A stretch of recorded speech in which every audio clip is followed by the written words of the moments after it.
Good morning, student. Myself, Mrs. Babita of SS Department. As you know, our second chapter, history, is going on. In this chapter, yesterday we have discussed company rule extent कि कैसे subsidiary alliance के through subsidiary alliance किसके बीच में हुआ था, ये संधि, ये ट्रीटी जो ब्रिटिश ईस्ट इंडिया कंपनी थी और इंडियन रूलर थे उनके बीच में हुई।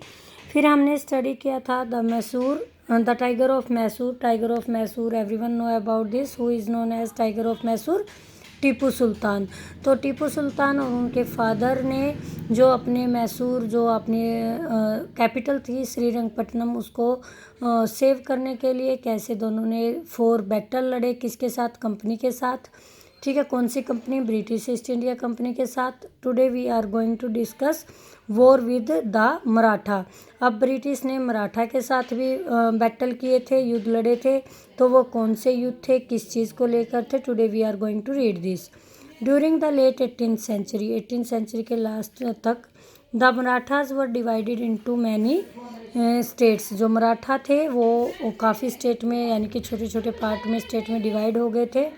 अंडर डिफरेंट चीफ, किसके अंडर कंट्रोल, उनका एक चीफ होता था, हेड होता था, लीडर होता था। This chief belong to different dynasty, ये जो चीफ थे ये अलग अलग वंश से बिलोंग करते थे। सच एज सिंधिया, कौन से थे, सिंधिया, गायकवाड़, भोंसले और hall. These chiefs held together in a confederacy under a Peshwa. Confederacy होती है संघ, यानी जो इनका एक ग्रुप था, किनका, सिंधियाज का, गायकवाड़ का, भोसले का और ये होलकास का। तो इन सब ने मिलकर एक संघ बनाया, किसके अंडर कंट्रोल, पेशवा के under control. The Peshwa has the effective military and administrative head of the confederacy and was base at Poona. जो पेशवा होता था उसके पास क्या थी, इफ़ेक्टिव मिलिट्री थी और जो एडमिनिस्ट्रेटिव सिस्टम था वो भी काफ़ी बेस्ट था। उसका जो संघ था उसका हेड कौन था, पेशवा था। पेशवा के पास मिलिट्री सिस्टम अच्छा था, एडमिनिस्ट्रेशन, प्रशासन, काउंसलिंग, सलाहकार थे। और यहाँ ये बेस कहाँ था इसका, पूना में। There were 3 Anglo Maratha wars, 3 Maratha wars हुए, fought between the British and the Marathas from the late 18th century. 18th century के लास्ट में मराठा और इसके ब्रिटिश के बीच में 3 युद्ध लड़े गए। To the beginning of the 19th century, और कब तक लड़े गए, 19th सेंचुरी की स्टार्टिंग तक। फर्स्ट वॉर जो लड़ा गया वो लड़ा गया 1775 से 1782 तक। इसमें क्या था, ट्रीटी ऑफ सलबाई हुई, जिसमें कि जो ब्रिटिश और किसके बीच में, मराठा के बीच में। मराठा नारायण देव के लड़के को राजा बनाना चाहते थे, यानी कि पेशवा बनाना चाहते थे, लेकिन ब्रिटिश इसके अगेंस्ट थे। लास्ट में जो ये ट्रीटी हुई उसके अकॉर्डिंग जो नारायण के बेटे हैं उन्हीं को क्या बनाया गया, पेशवा बनाया गया। फिर सेकंड वॉर हुआ, कब हुआ, 1803 से 05 तक, ब्रिटिश गेन। इसके द्वारा जो ये युद्ध सेकंड हुआ इसमें भी ब्रिटिश विन हुए और विक्टोरी हुई उनकी, और उन्होंने उड़ीसा को अपने अंडर कंट्रोल कर लिया। नॉर्थ यमुना रिवर तक का एरिया इंक्लूड कर दिया, जिसमें दिल्ली और आगरा भी इंक्लूड थे। फिर थर्ड वॉर हुआ, the Maratha power was finally crust. यहाँ बिल्कुल इन 1870 और 19 में यहाँ मराठा पूरी तरह से डिस्ट्रॉय हो गए, ख़त्म हो गए। उनकी पावर क्रश, मतलब क्रश होता है एक तरह कुचल देना, यानी कि उनकी पावर को, शक्ति को ख़त्म कर दिया। Resulted in the company complete control over the territory south of the Vindhyas. मतलब इसका क्या रिजल्ट हुआ इन तीनों बैटल्स का, कि कंपनी का जो रूल था वो एक्सटेंड हो गया, कहाँ से, साउथ में से लेकर विंध्या की हमारी पहाड़ियाँ मध्य प्रदेश और गुजरात को लगती हैं, तो यहाँ तक कंप्लीट किसका कंट्रोल हो गया, कंपनी का कंट्रोल हो गया। नेक्स्ट हमने किया चैन to paramountcy.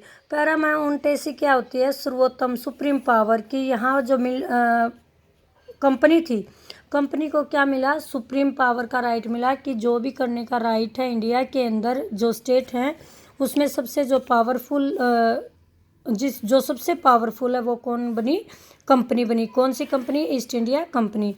East India Company under the leadership of Lord Hastings initiated a policy of paramountcy, जिसकी मीनिंग होता है सुप्रीम पावर, यानी कि सर्वोत्तम शक्ति जो है डिसीजन लेने की वो किसके पास है, ईस्ट इंडिया कंपनी के।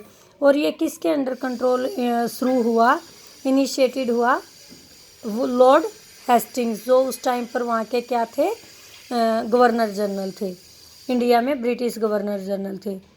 दी पॉलिसी क्लेम्ड, ये पॉलिसी क्या क्लेम करती थी, दावा करती थी, the east India company was greater than the Indian state, जो ईस्ट इंडिया कंपनी है वो हर तरह से जो इंडियन स्टेट है, चाहे वो एडमिनिस्ट्रेट के लगा लो, चाहे वो फाइनेंशियली लगा ले, कॉमर्शियल लगा ले, वो किससे बेस्ट है, इंडियन स्टेट से। ऑल्सो इट कुड अनेक्स और threatened to annex any Indian state to protect it interest.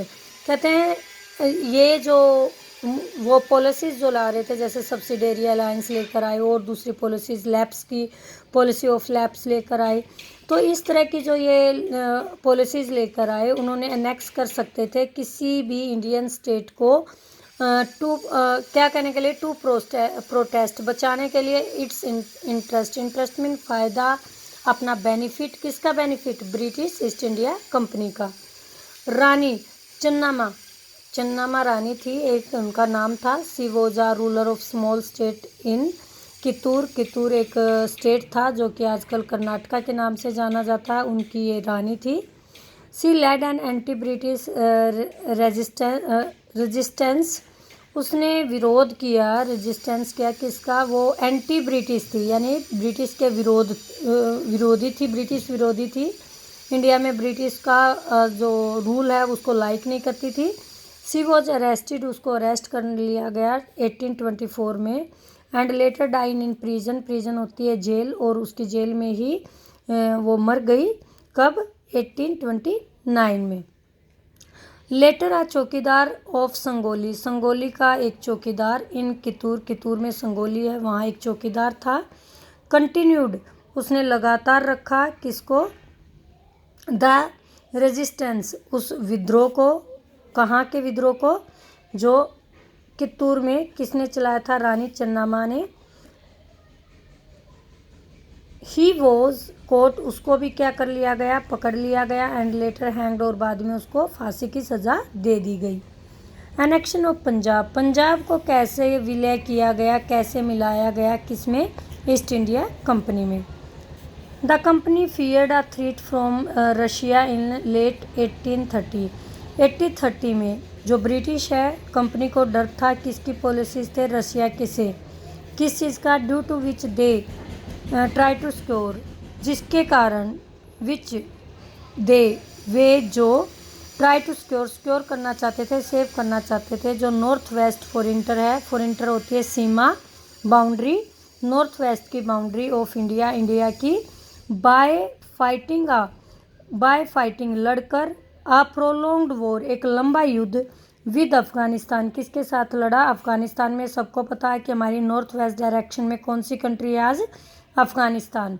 Between 1838 and 1842, कब लड़ा, 1838 से 1842 तक, and establish an indirect rule, और वहाँ पर स्थापित कर दिया अस्थायी रूल, शासन, कहाँ पर स्टार्ट कर दिया, अफगानिस्तान के एरिया के पास, इंडिया की जो बाउंड्री थी, नॉर्थ वेस्ट बाउंड्री, उन स्टेट के अंदर। द कंपनी, यानी कि अगर हम यहाँ नॉर्थ वेस्ट की बात करें, हरियाणा, पंजाब, जम्मू कश्मीर, और जो पाकिस्तान के स्टेट, क्योंकि पाकिस्तान पहले हमारे इंडिया में ही था, तो इन कंट्री पर, इन स्टेट पर अपना कंपनी ने रूल करना आरंभ कर दिया। एक लंबा युद्ध इन्होंने किसके साथ लड़ा, सिखों के साथ भी इन्होंने 3 बैटल फोर्ट किए थे। इनको कहते हैं एंग्लो सिख वॉर, बैटल या war. After the death of the company took over Sindh in Sindh आज प्रेजेंट टाइम में पाकिस्तान में है। 1843 में सिंध के ऊपर कंपनी का पूरा कंट्रोल हो गया। टुक ओवर होता है अपने अधिकार क्षेत्र में ले लेना। After the death of Maharana Ranjit Singh की डेथ के बाद the company fought 2 prolonged war, company ने सिखों के साथ 2 लंबे युद्ध लड़े, कब, between and finally annexed Punjab in 1849, और 49 में 1849 में पंजाब को किस में मिला लिया गया, एनेक्स होता मिला लेना, किस में मिला लिया गया, ब्रिटिश ईस्ट इंडिया कंपनी में।